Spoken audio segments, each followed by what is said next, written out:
చిత్తూరు జిల్లా చౌడేపల్లి మండలం దిగుపల్లిలో వెలిసిన దొరబోయకొండ గంగమ్మ ఆలయ హుండీ లెక్కింపు ఈవో సమక్షంలో జరిగింది. 37 రోజులకు గాను 86,85,000 నగదు, 33.1 గ్రాముల బంగారం, 690 గ్రాముల వెండితో పాటు వివిధ దేశాలకు చెందిన కరెన్సీ భారీగా జమైనట్లు ఆలయ అధికారులు తెలిపారు. వీటితో పాటు రణబేరి గంగమ్మ ఆలయానికి 69,888 రూపాయలు హుండీలో జమైనట్లు వెల్లడించారు.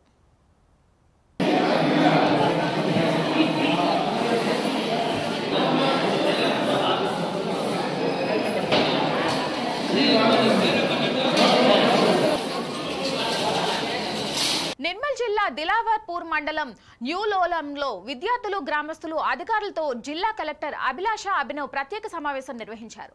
ఈ సందర్భంగా జిల్లా కలెక్టర్ మాట్లాడుతూ స్వచ్ఛదనం పచ్చదనం కార్యక్రమంలో ప్రజలు భాగస్వామ్యం కావాలని సూచించారు.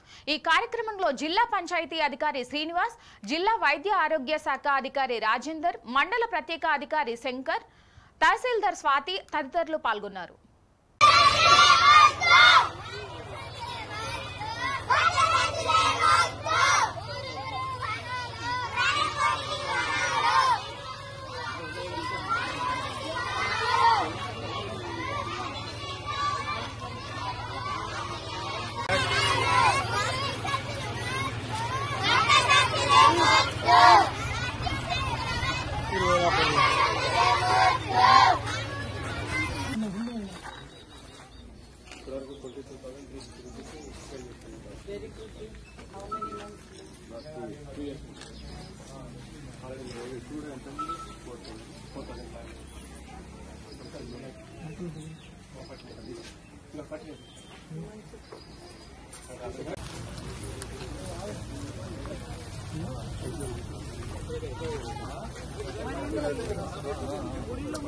ప్రజల సమస్యల పరిష్కారం కోసం నిరంతరం కృషి చేస్తానని ఆదిలాబాద్ జిల్లా ముదోల్ ఎమ్మెల్యే పవర్ రామారావు పటేల్ అన్నారు.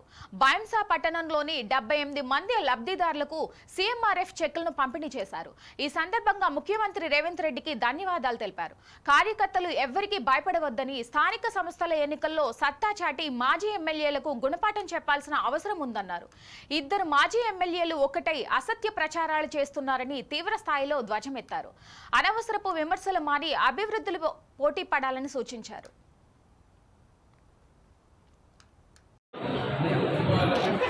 అదేవిధంగా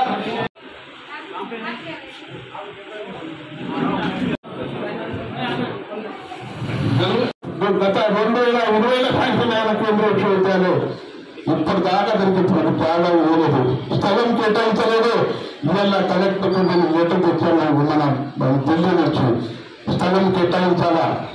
స్థలం కేటాయించకుంటే గవర్నమెంట్ స్థలం లేకుంటే ఆ భాష సోదరులు తీసుకొని ఆ పైసలతో వీడితో తీసుకొని కూడా మీకు దేవిస్తామని చెప్పడం జరిగింది. ఖచ్చితంగా కేంద్ర మహావిద్యాలయం చేస్తాను, బంతకుంటూ సంస్కృతం చేస్తాను, ప్రజల కోసం పాట పాడతానని మీకు అందరికీ తెలియజేస్తున్నాను. సంవత్సరాల్లో ఏ పని చేయకుండా నేను ఇలా గర్వం చేస్తాను. 8 నెలల్లో ఏమేమి తెచ్చాను, తాలూకా కోసం, అభివృద్ధి కోసం ఏమేమి పాట పాడాను. ఇలా కొందరు నాయకులు చెప్తారు మేము రామారావు పటేల్ ఏమి లేదని. రామారావు పటేల్ ఏమున్నాడు? ఒక రైతు కుటుంబం నుంచి వచ్చిన వ్యక్తి. నేను ఈరోజు ఇలా ముదోల్ నియోజకవర్గంలో శాసనసభ్యులైనంటే నేను కష్టపడి శాసనసభ్యులైనాను. ప్రజల కోసం గత 10 సంవత్సరాల నుంచి వాళ్ళ చుట్టాల కష్టంలో పాల్గొంటూ వస్తున్నాడు. అరే దేవుడు గుడి కానీ, పనులు కానీ, ఏమన్నా కానీ ఖచ్చితంగా దేవుడు గుడిలో పోతా, ప్రజల కోసం పోతా, ప్రజల కష్టాల కోసం కూడా అసెంబ్లీలో కొట్లాడతా. ఒక చిన్న ఉదాహరణ చెప్తున్నాను. నేను ఒకటే ఆ సత్యనారాయణ కావచ్చు. సూర్యాపేట జిల్లా మిర్యాలగూడలో కత్తుల దాడి కలకలం రేపింది.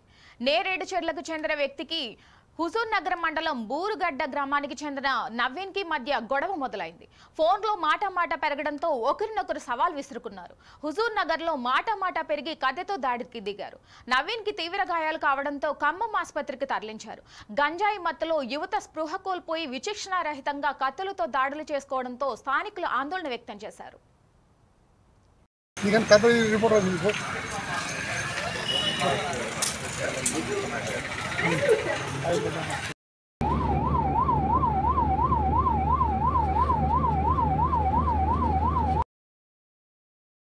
నాగార్జున సాగర్ ప్రాజెక్టుకు వరద ప్రవాహం కొనసాగుతోంది.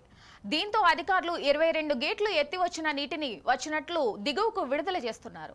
ప్రస్తుతం సాగర్కు 3 లక్షల క్యూసెక్ల వరద వస్తుంది.